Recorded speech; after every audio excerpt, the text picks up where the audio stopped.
தாயா தாரமா. இப்போ தாயா தாரமாங்கிற நிலையில் உள்ளபோது நம்ம யாருக்கு முக்கியத்துவம் கொடுத்துக்கிறோம்னு கேட்டிங்களாக்கா, மனைவி தான் அதிகமாக முக்கியத்துவம் பண்ணி கொடுத்துக்கிற முடிய தாய்க்கு முக்கியத்துவம் கொடுக்கறது கிடையாது. தாய்க்கு கல்யாணம் முடிக்கிறதுக்கு முன்னாடி தான் முக்கியத்துவம் கொடுப்போம். கல்யாணம் முடித்த பிறகு தாரத்துக்கு தான் முக்கியத்துவத்தை கொடுப்போம்.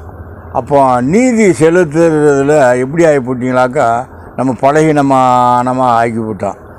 நீதி செலுத்தத்தில் என்னைக்கு நம்ம பலகீனமாக ஆகிறோமோ அன்றைக்கி நம்மளையே நம்ம ஏமாற்றிக்கிற மாதிரி. இதுக்கு என்ன காரணம், ஒரு விஷயத்தில் யார் நீதி செலுத்த விஷயத்தில் கரெக்டாக நேர்மையாக இருக்கிறதுக்கு நம்ம முயற்சி பண்ணோம்.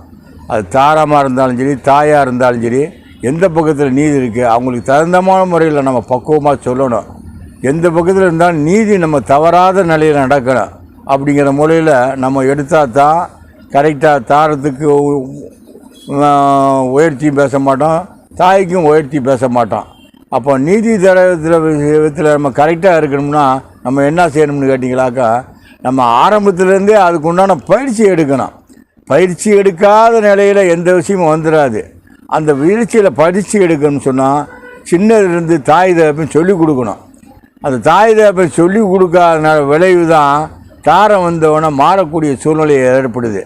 அப்போ தாய் வந்தோடனே மாறக்கூடிய சூழ்நிலை ஏற்படுத்துறதுக்கு யார் காரணமாக இருக்காங்க? தாய் தான் காரணமாக இருந்திருக்காங்க.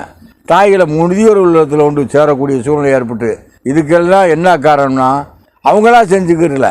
நாட்டுடைய நடைமுறைகள், தாய் வளர்த்த வளர்ப்பு, இதுக்கெல்லாம் அவங்க பின்னணியில் அதில் ஒரு பாகம் போகிறதுனால தான் அந்த நிலை ஏற்படுது. அதே மாதிரி தாய் சொல்கிறது கரெக்டாக, மனைவி சொல்கிறது கரெக்டாங்கிறத நினைக்கிறத விட நம்ம என்ன பண்ணணும், ரெண்டு பற்றியும் சிந்திக்கணும். எந்த பக்கத்தில் எப்படி இருக்குங்கிறத அப்படி சிந்திச்சுட்டு நம்ம சொல்லக்கூடிய பதிலையும் கரெக்டான முறையில் சிந்தித்து அவங்களுக்கு சொல்லணும். அவங்களுக்கு தகுந்த மாதிரி அவங்க மனசும் புண்பற்றாமல் இவங்க மனசும் புண்பற்றாத நிலையில் அவங்க சொல்லக்கூடிய விஷயத்துக்களை அன்பாக அழகாக ரெண்டு பத்திட்டுமே பரவிச்சு ரெண்டு பேருமே ஒரு பரஸ்பரமாக ஒரு நெருக்கத்தை உண்டு பண்ணக்கூடிய அளவுக்கு நம்ம நிலையை கொண்டு வரணும். அப்போ தான் நம்ம இதில் வெற்றி கிடைக்க முடியும். அப்படி இல்லைன்னு சொன்னால் நம்ம தோல்வி தான் கண்டிப்போம்.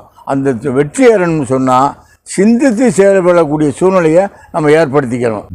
இனியாவது நம்ம தாயா தாரமாங்கிற சொல்கிறத விட நம்ம நீதியின் பக்கம் நினைக்கக்கூடிய அளவுக்கு நம்ம மனசையும் நம்முடைய நடைமுறையையும் நம்ம பிள்ளைகளையும் வளர்க்கறதுக்கு நம்ம முயற்சி செய்வோம். இன்ஷா அல்லாஹ். அஸ்ஸலாமு அலைக்கும் வரஹ்மத்துல்லாஹி வபரகாத்துஹு.